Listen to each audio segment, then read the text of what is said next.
this is take number 27 million. I am bored of talking about these players now, so let's hope this is the last one.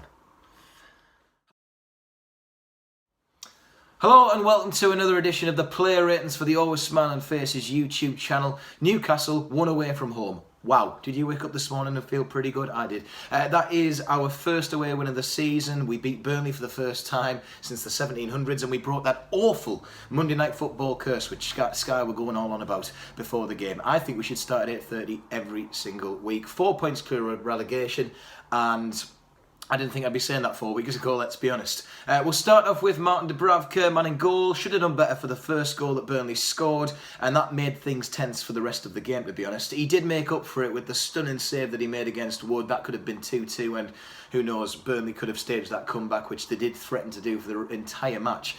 Still good to have him there, and I can't really fault him too much. 7 for Dubravka. Fabian Schär, another convincing performance while he's covering, but is this going to be permanent now? I think so. He's added more fuel to the fire. Lascelles is going to have to fight for his place when he comes back, and I doubt he'll get straight back into the team. However, it was a solid showing with that 3 at the back system, which would be nice to see going forward. Who knows, maybe against West Ham we can use it again. The ball he sent across the pitch was as beautiful as his face. Schär, you get an 8, my friend. Fernandes, I cannot stress how relaxed I feel when he is on the pitch. Who'd have thought it, man? The guy that everyone was slagging off when we signed him from Swansea. Like Schär, he dealt with the strength of that Burnley side. Got a goal, technically, even though it came off Me's leg. It was given as an own goal, but Fernandes, you can have it in my opinion. We'll take them however they go in. Another 8 for Fede Fernandes.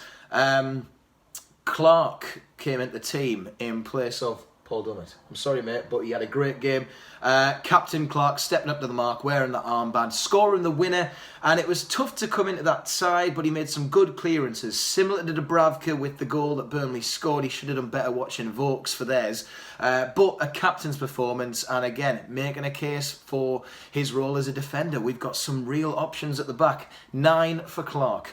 Yedlin got the award that I got in school when I used to do after school football. I was terrible, but I won a most improved award, and that is still on display in my mum's house. And it's largely down to the fact, right, that he wasn't relied on as a defender. I think he was bossing the wing. Him and Richie had a great game, and it's interesting for Ratford to maybe consider this again in the West Ham game. Should we have wing backs instead of this 4-4-1-1, whatever system he likes to play?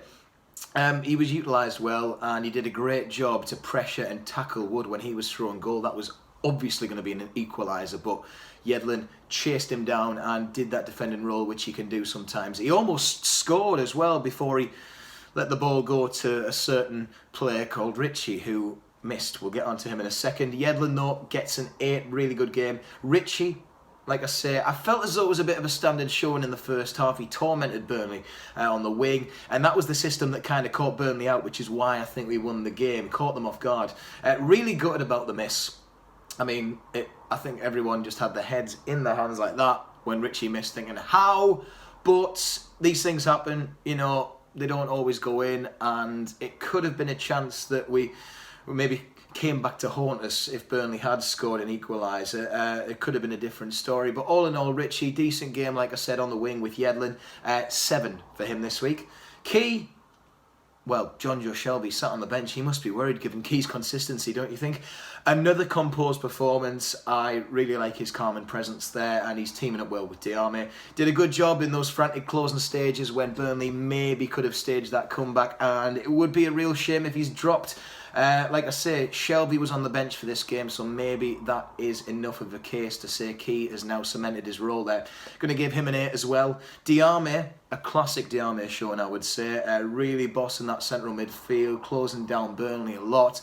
He's not scared of a challenge, is he? He likes to go in, and he dealt with Burnley's physical game. I read that he's made the most tackles in the Premier League in 2018. That is quite something for a player that we got on a free and slagged off quite regularly. Going to give Diarme a 9. I think he deserves it just for those fist pumps that he was doing at the end of the game when the away fans were doing such a magnificent job of singing them out, and big love to the Toon Army who travelled down, of course.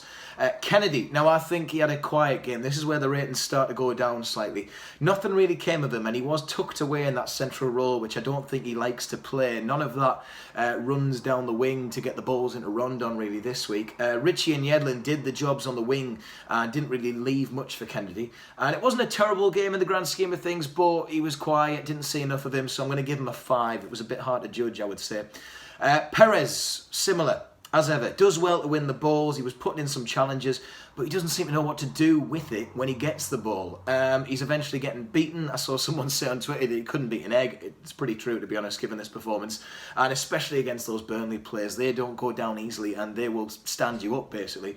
When Muto's fit, you've got to question Perez's place, because I think that Muto has been better when he's played in that number 10 role. So fingers crossed. That being said, decent pass to Hosselu when he could have scored, and some good interceptions. So not too harsh, but another 5 for Perez. Rondon. He had a really quiet game in contrast to Bournemouth. He seemed to be a little bit off the boil when he was holding the ball up. He just wasn't sticking, but he made some challenges, won a corner, worked hard, but didn't really ever look like scoring, which is ultimately what he is there to do. I'm going to give him a 6 for the big number 9. Finally, the subs, not really giving them ratings because they didn't play enough. Hosselu, like I said, came on for Rondon because I think Rondon was tiring out a little bit. And, he worked hard. He nearly scored. And if that had gone in, Christ, I would have been doing laps of my entire street naked. It would have been amazing. Hayden made his usual cameo appearance for Kennedy just to get us to the end of the game. And it was good to hear that whistle when it eventually came. Overall, I think it was a game where the defenders outshone the attack, especially in the absence of Dummett. Before this game, we were worried sick. Who'd have thought it? Worried sick that Paul Dummett wasn't going to be playing at the back. And, they quashed any doubts. We are really doing okay in defence. They got the goals as well and held off a spirited Burnley on their home turf. And as for the attack, like I said, got shown up. Could have been ruining a few of the chances, especially if Richie... if he'd missed and then Burnley had went and scored, we probably would have been pointing fingers like we like to. But similarly, we were frustrated by a tough opposition. I don't think Burnley were too bad. Yes, we caught them out a bit in the first half, but they really could have done some damage if they'd been a bit more clinical in attack. We brought that Monday curse, like I'd say. I would like to play at 8:30 on Saturday when we take on West Ham at home, but it's a 3 o'clock kickoff, and the lads from the Always Smiling Faces podcast will have all of the build-up before then. Lineups being predicted and seeing what we think's going to happen in that game. I personally think it could be another win. We're back at home. Let's keep that momentum going. And Fabian Schär, if you do anything other than not play well, then why not get yourself around my house for a coffee? That'd be lovely, wouldn't it? I can make a mean espresso. Yeah. See you next time.